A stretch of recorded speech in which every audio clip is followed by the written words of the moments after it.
Praise the Lord. ஆண்டவராகிய இயேசு கிறிஸ்துவின் நாமத்தில் உங்களுக்கு என் அன்பின் வாழ்த்துதலை தெரிவித்துக் கொள்கிறேன். எனக்கு அருமையான தெய்வ பிள்ளைகளே, ஒவ்வொரு நாளும் இந்த யூடியூப் மூலம் உங்களை சந்திப்பதில் நான் மிகுந்த மகிழ்ச்சி அடைகிறேன். இந்த ஆடியோவை நீங்கள் கேட்டு தெய்வ ஆசீர்வாதத்தை பெறுவது மட்டுமன்றி, உங்களுக்கு அறிமுகமானவர்கள், உங்கள் நண்பர்கள், உங்கள் உறவினர்களுக்கும் இந்த ஆடியோவை அனுப்பி தேவனுடைய நாமத்தை மகிமைப்படுத்தும்படி உங்களை அன்புடன் கேட்டுக்கொள்கிறேன். இந்த நாளிலும் 2 நாளாகமம் 31 அதிகாரம் முதல் வசனம். இவை எல்லாம் முடிந்த பின்பு வந்திருந்த இஸ்ரவேலர் எல்லாரும் யூதாவின் பட்டணங்களுக்கு புறப்பட்டு போய் யூதா பென்யமீன் எங்கும் எப்ராயிமிலும் மனோசேலும் கூட உண்டான சிலைகளை உடைத்து விக்கிரக தோப்புகளை வெட்டி மேடைகளையும் பீடங்களையும் இடித்து அவைகளை எல்லாம் தகர்த்து போட்டார்கள். பின்பு இஸ்ரவேல் புத்திரர் எல்லாரும் அவரவர் தங்கள் ஊர்களில் இருக்கிற தங்கள் காணியாட்சிகளுக்கு திரும்பினார்கள். எசேக்கியா ஆசாரியர் லேவியருடைய வகுப்புகளை அவர்கள் வரிசைகளின்படியேயும் அவரவரை அவர்கள் ஊழியத்தின்படியேயும் திட்டப்படுத்தி ஆசாரியரையும் லேவியரையும் சர்வாங்க தகன பலிகளையும் சமாதான பலிகளையும் செலுத்தவும் கர்த்தருடைய பாளையத்தின் வாசல்களில் ஊழியம் செய்து துதித்து ஸ்தோத்திரிக்கவும் ஒழுங்குபடுத்தினான். ராஜா கர்த்தருடைய நியாய பிரமாணத்தில் எழுதியிருக்கிறபடியே அந்தி சந்திகளில் செலுத்த வேண்டிய சர்வாங்க தகன பலிகளுக்கும் ஓய்வு நாட்களிலும் மாத பிறப்புகளிலும் பண்டிகைகளிலும் செலுத்த வேண்டிய சர்வாங்க தகன பலிகளுக்கும் தன் ஆஸ்தியில் இருந்து எடுத்து தன் பங்கை கொடுத்தான். ஆசாரியரும் லேவியரும் கர்த்தருடைய நியாய பிரமாணத்தை உற்சாகமாய் கை கொள்ளும்படி அவர்களுக்குரிய பாகத்தை கொடுக்க ஜனங்களுக்கும் எருசலேமின் குடிகளுக்கும் கட்டளையிட்டான். இந்த வார்த்தை பிரசித்தமான போது இஸ்ரவேல் புத்திரர் தானியத்திலும் திராட்சை ரசத்திலும் எண்ணெயிலும் தேனிலும் நிலத்தின் எல்லா வரத்திலும் முதற் பலன்களை திரளாக கொண்டு வந்து சகலத்திலும் தசம பாகத்தை பரிபூரணமாய் கொடுத்தார்கள். யூதாவின் பட்டணங்களில் குடியிருந்த இஸ்ரவேல் புத்திரரும் யூதா புத்திரரும் மாடுகளிலும் ஆடுகளிலும் தசம பாகத்தையும் தங்கள் தேவனாகிய கர்த்தருக்கு பரிசுத்தம் பண்ணப்பட்டவைகளில் தசம பாகத்தையும் கொண்டு வந்து குவியல் குவியலாக வைத்தார்கள். 3ஆம் மாதத்தில் குவியல் செய்ய தொடங்கி 7ஆம் மாதத்தில் முடித்தார்கள். எசேக்கியாவும் பிரபுக்களும் வந்து அந்த குவியல்களை காணும்போது கர்த்தருக்கு ஸ்தோத்திரம் செலுத்தி அவருடைய ஜனமாகிய இஸ்ரவேலை புகழ்ந்தார்கள். அந்த குவியல்களை குறித்து எசேக்கியா ஆசாரியரையும் லேவியரையும் விசாரித்த போது சாதோக்கின் சந்ததியானாகிய அசரியா என்னும் பிரதான ஆசாரியன் அவனை நோக்கி, இந்த காணிக்கையை கர்த்தருடைய ஆலயத்திற்கு கொண்டு வர தொடங்கினது முதல் நாங்கள் சாப்பிட்டு திருப்தி அடைந்தோம். இன்னும் மிச்சமும் இருக்கிறது. கர்த்தர் தம்முடைய ஜனத்தை ஆசீர்வதித்ததினால் இந்த திரட்சியான அம்பாரம் மீந்திருக்கிறது என்றான். அப்பொழுது எசேக்கியா கர்த்தருடைய ஆலயத்தில் பண்டக சாலைகளை ஆயத்தப்படுத்த சொன்னான். அவர்கள் அவைகளை ஆயத்தப்படுத்தின பின்பு அவைகளிலே காணிக்கைகளையும் தசம பாகத்தையும் பரிசுத்தம் பண்ணப்பட்டவைகளையும் உண்மையாய் எடுத்து வைத்தார்கள். அவைகளின் மேல் லேவியனாகிய கொனனியா தலைவனும் அவன் தம்பியாகிய சிமேயி 2வதுமாய் இருந்தான். ராஜாவாகிய எசேக்கியாவும் தேவனுடைய ஆலய விசாரிப்புக்காரனாகிய அசரியாவும் பண்ணின கட்டளையின்படியே எகியேலும் அசசியாவும் நாகாத்தும் ஆசகேலும் எரிமோத்தும் யோசபாத்தும் ஏலியேலும் இஸ்மகியாவும் மகாத்துமும் பெனாயாவும் கொனனியாவின் கீழும் அவன் தம்பியாகிய சீமேயின் கீழும் விசாரிப்புக்காரராய் இருந்தார்கள். கிழக்கு வாசலை காக்கிற இம்னாவின் குமாரனாகிய கோரே என்னும் லேவியன் கர்த்தருக்கு செலுத்தப்பட்ட காணிக்கைகளையும் மகா பரிசுத்தமானவைகளையும் பங்கிடும்படிக்கு தேவனுக்கு செலுத்தும் உற்சாக காணிக்கைகள் மேல் அதிகாரியாய் இருந்தான். அவனுடைய கைக்கு உதவியாக ஆசாரியரின் பட்டணங்களில் வகுப்புகளின் படியிருக்கிற தங்கள் சகோதரரிலே பெரியவனுக்கும் சிறியவனுக்கும் சரி சமானமாய் கொடுக்கும்படிக்கு உண்மையுள்ளவர்களாக எண்ணப்பட்ட ஏதேனும் மின்யமீனும் யெசுவாவும் சமாயாவும் அமெரியாவும் செக்கனியாவும் ஏற்படுத்தப்பட்டார்கள். வம்ச அட்டவணைகளில் எழுதப்பட்ட 3 வயது முதல் அதற்கு மேற்பட்ட ஆண் பிள்ளைகளை தவிர கர்த்தருடைய ஆலயத்திற்குள் பிரவேசிக்கிற அவரவருக்கும் தங்கள் வகுப்புகளின்படியே தங்கள் முறைகளிலே தாங்கள் செய்கிற தங்கள் பணிவிடைக்கு தக்கதாய் அனுதினப்படி கொடுக்கப்பட்டது. தங்கள் பிதாக்களின் வம்ச அட்டவணைகளில் எழுதப்பட்ட தங்கள் வகுப்புகளின்படியே தங்கள் முறைகளில் இருக்கிற 20 வயது முதல் அதற்கு மேற்பட்ட ஆசாரியருக்கும் லேவியருக்கும் அவர்களுடைய எல்லா கூட்டத்தின் அட்டவணையிலும் எழுதப்பட்ட அவர்களுடைய எல்லா குழந்தைகளுக்கும் மனைவிகளுக்கும் குமாரருக்கும் குமார்த்திகளுக்கும் பங்கு கொடுத்தார்கள். அவர்கள் பரிசுத்தமானதை உண்மையின்படி பரிசுத்தமாய் விசாரித்தார்கள். ஆசாரியரில் எல்லா ஆண் பிள்ளைகளுக்கும் லேவியருக்குள்ளே அட்டவணையில் எழுதப்பட்டவர்கள் எல்லாருக்கும் படி கொடுக்க ஆசாரியருடைய ஒவ்வொரு பட்டணத்துக்கு அடுத்த வெளி நிலங்களிலும் ஆரோன் புத்திரரில் பேர் பேராக குறிக்கப்பட்ட மனுஷர் இருந்தார்கள். இந்த பிரகாரமாக எசேக்கியா யூதாவெங்கும் நடப்பித்து தன் தேவனாகிய கர்த்தருக்கு முன்பாக நன்மையும் செம்மையும் உண்மையுமானதை செய்தான். அவன் தேவனுடைய ஆலயத்தின் வேலையிலும் தன் தேவனை தேடும்படிக்கு நியாய பிரமாணத்திற்கும் கற்பனைக்கும் அடுத்த காரியத்திலும் என்ன செய்ய தொடங்கினானோ அதையெல்லாம் தன் முழு இருதயத்தோடும் செய்து சித்தி பெற்றான். எனக்கு அருமையான தெய்வ பிள்ளைகளே, இந்த நாளிலும் 2 நாளாகமம் 31ஆம் அதிகாரம் 1 முதல் 21 வசனங்களை நான் வாசித்திருக்கிறேன்.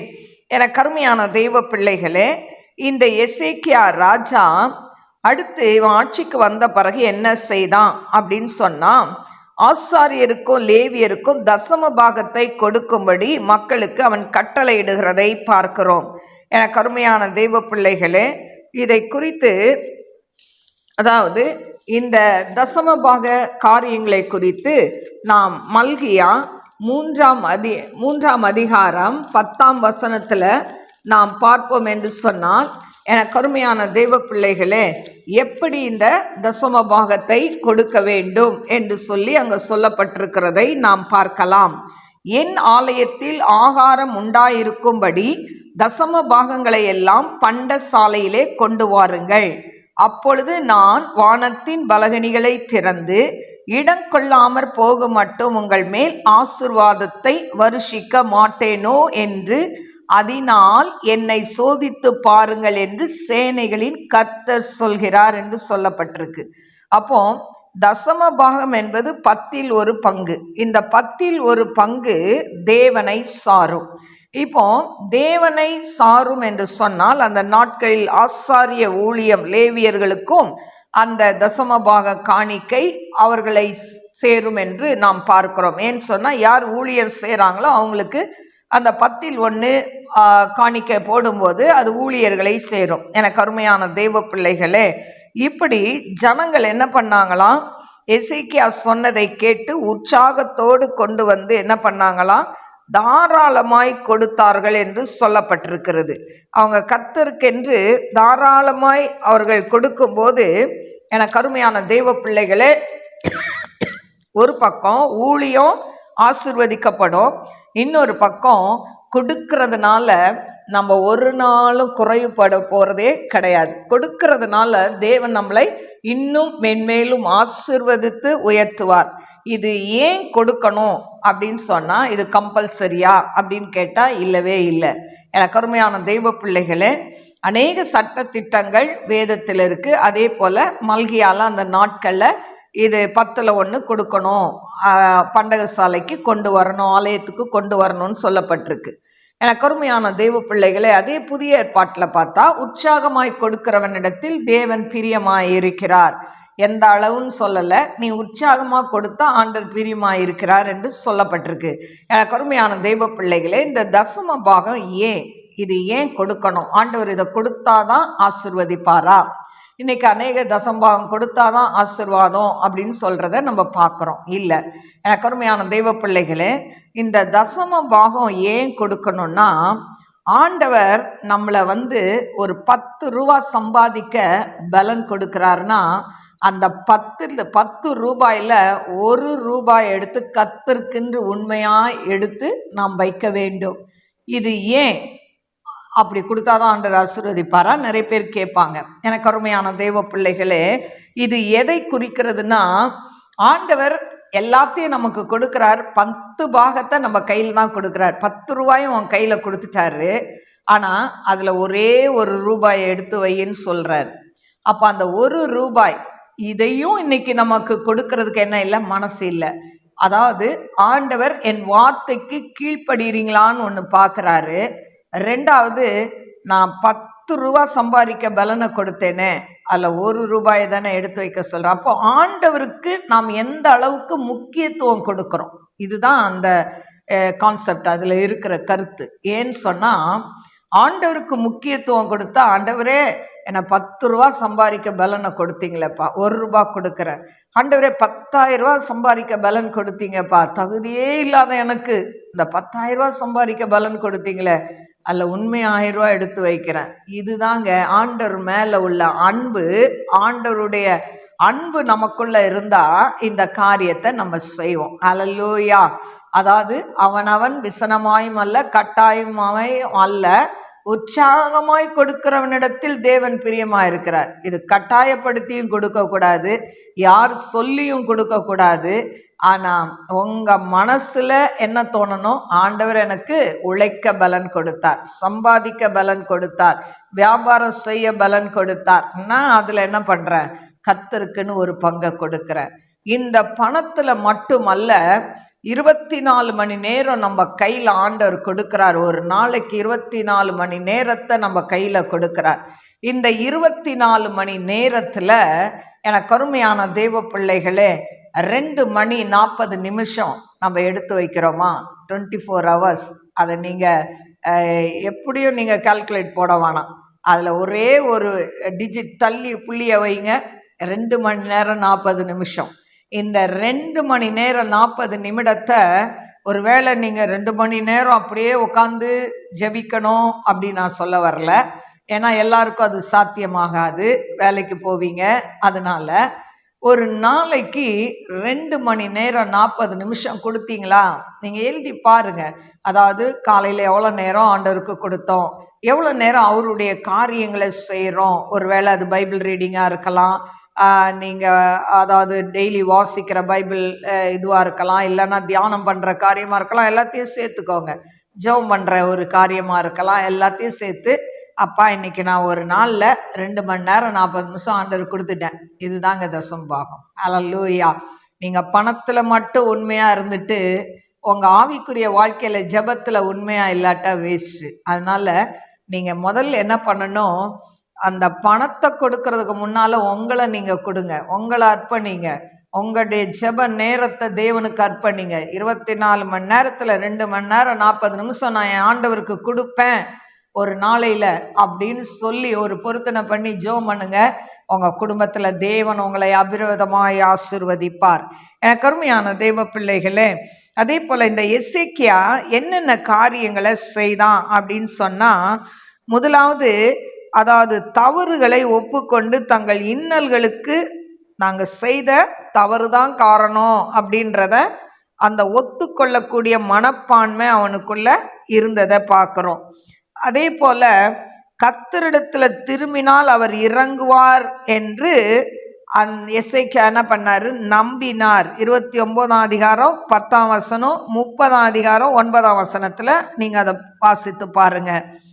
அடுத்தது, தன்னால் செய்ய முடிந்த எல்லாவற்றையும் கர்த்தருக்கென்று முழு மனதுடன் செய்தார்.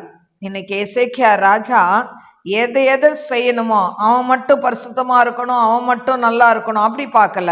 தன்னுடைய நாட்டையே அவன் சுத்திகரித்தான். விக்கிரக காரியங்களை எல்லாம் எடுத்து போட்டான். ஜனங்களை கர்த்தரிடத்துல திரும்புங்கன்னு சொன்னான். அப்போ தன்னால முடிஞ்ச எல்லாவற்றையும் முழு மூச்சோட உற்சாகத்தோட அவர் செய்தார் என்று சொல்லப்படுகிறதை பார்க்கிறோம்.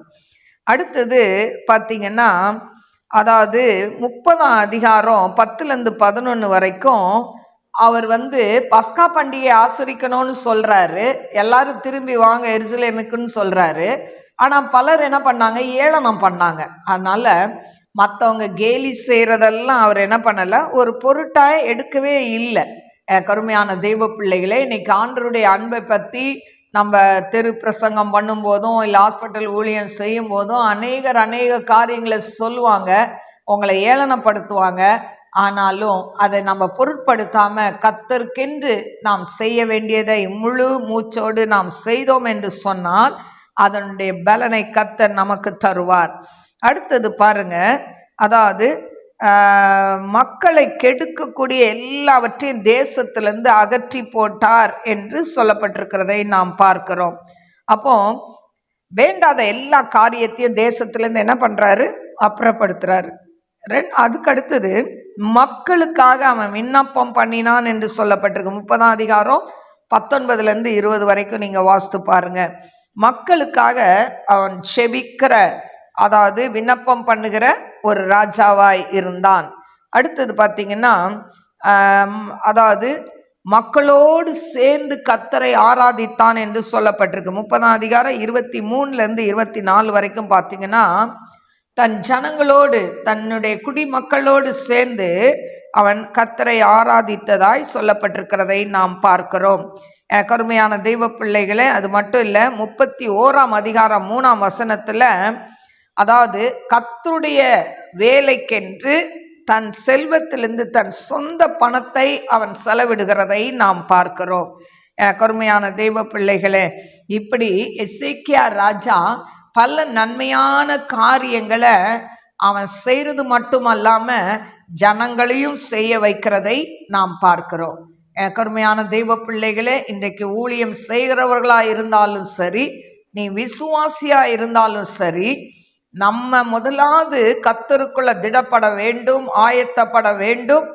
மற்றவர்களையும், ஒரு கூட்ட ஜனங்களை நாம் என்ன பண்ணணும், பரலோக ராஜ்யத்துக்கு ஆயத்தப்படுத்துகிறவர்களா இருக்க வேண்டும்.